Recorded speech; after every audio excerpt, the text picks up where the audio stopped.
How to view interest in Grindr. In this video, I'm going to show you how you can check it out. First of all, open the application. Now, here I'm in my home page. Here on the bottom, you'll be able to find different options and sections.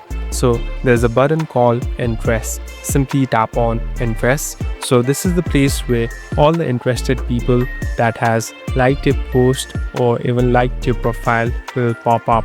So here you can see these are the people who have viewed my profile, and here on the right top you can even see tabs. Simply tap on tabs. So these are the people who are near you. So by this you'll be able to find or even match with people knowing who are interested in you, and you can easily pair up with them. Thank you for watching this video. I hope this video will help you.